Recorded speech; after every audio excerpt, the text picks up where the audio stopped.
7. Powerful ways to silence the ego. The Stoic Way. Have you ever felt exhausted from always having to prove something to others? Do you find yourself unsettled when ignored, criticized, or when your efforts go unrecognized? It isn't entirely your fault.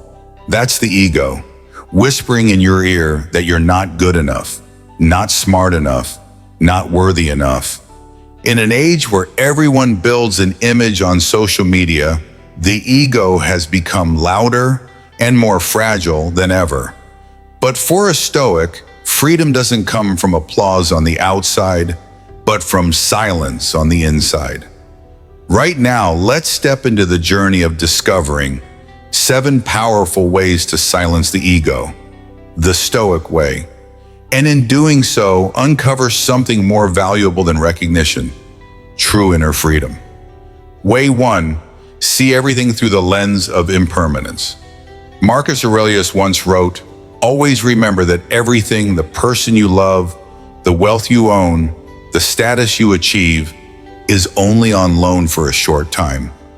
This isn't just advice to practice gratitude. It's a weapon to silence the ego. The ego thrives on clinging. I must keep this. I must be better than that person. I deserve more. But when you truly grasp that all things can slip away, clinging dissolves, and the ego loses its voice. Epictetus reminded us, it is not what you lose that makes you suffer, but the belief that you ever owned it. Every time you face criticism, neglect, or even success, see them as passing moments, not possessions, and the ego will have nothing left to shout about. Way 2, treat reactions of others as lessons, not judgments. Marcus wrote in Meditations, when someone offends you, ask yourself, does this truly harm me, or does it only reflect that person's own condition? The ego personalizes everything. A frown, a short reply, an unfriendly glance. It feels disrespected, unseen, diminished. But the truth is, rarely do people act because of you. They act from their own stress, wounds, or lack of control. Epictetus put it clearly, when someone insults you, remember, they insult not you, but an image of you they hold in their mind. When you see others' reactions as neutral data, not verdicts on your worth, you free yourself from wasted battles, and your ego has no battleground left to fight on. Way 3, realize you are not the center of the universe. This may sting the ego, but it liberates the soul. You are not the center of the world. Marcus Aurelius wrote a sobering truth. You will die, your name will be forgotten, and few will care you even existed. Not to belittle you, but to free you.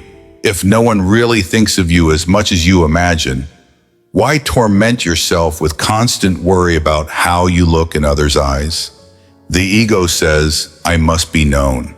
The Stoic says, I only need to be honorable in my own sight.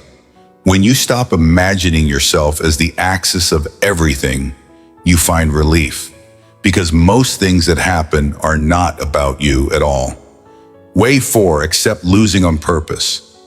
Here lies a paradoxical power. Sometimes you must lose to win peace. The ego screams, you must fight back.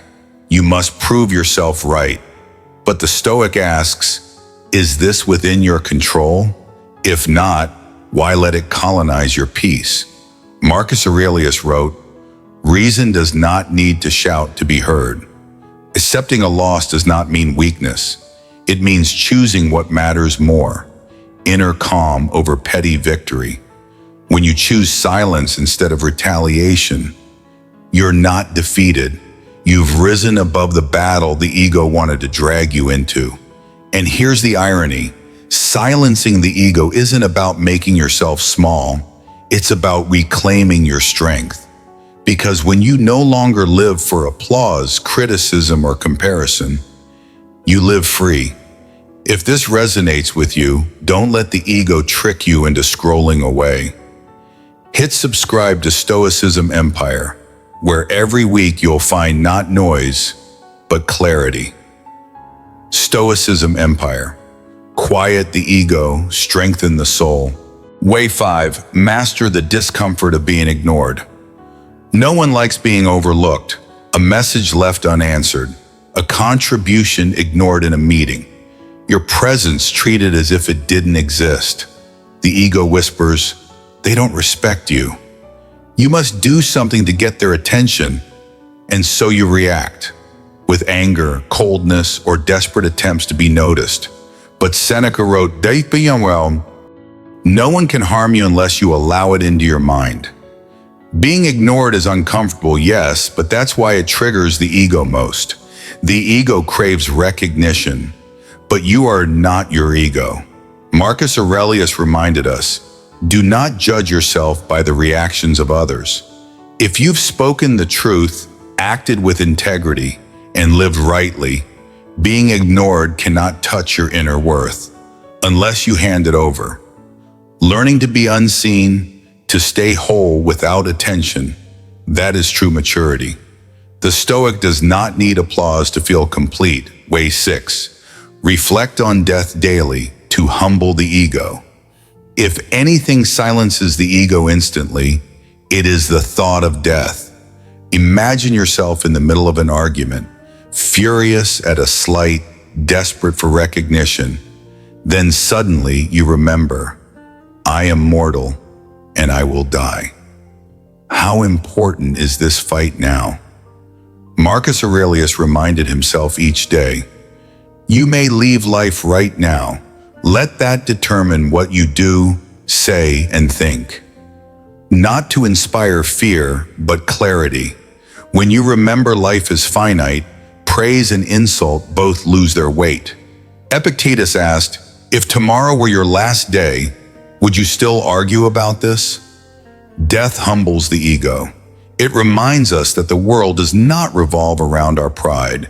It calls us back to live simply, rightly, and meaningfully, because nothing else lasts. Way 7. Step away from the games of fame and approval. The ego loves attention. It longs to be admired, followed, approved.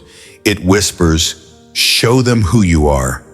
And so we chase invisible games, comparisons, followers, likes, applause. But Marcus Aurelius warned, fame is empty. Those who praise you today will forget you tomorrow. As emperor, he could have drowned in glory, yet he chose to live quietly, rightly, as the guardian of his own conscience. Epictetus declared, if you care what others think, you are already their slave. Fame itself is not evil, but living for it chains you. The Stoic works in silence, gives without seeking applause, and lets their values shine without a label. Freedom begins the moment you no longer need recognition to validate your worth. Philosophical conclusion.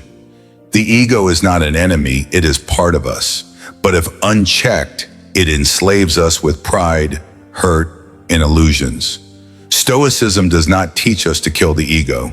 It teaches us to see it clearly, guard it, and put it in its rightful place. Seneca wrote, the wise man does not hate himself, but he does not let himself grow beyond reality. To live stoically is to choose silence over argument, action over display, peace over prominence. That is true strength. Not because others see it, but because you no longer need them to. If these reflections strike something within you, leave a comment with Epictetus's reminder. Live as if all eyes were on your soul, not on your appearance. And don't forget to subscribe to Stoicism Empire, where we silence the ego, strengthen reason, and live true to our nature. Stoicism Empire. Silence the ego, nourish reason, live authentically.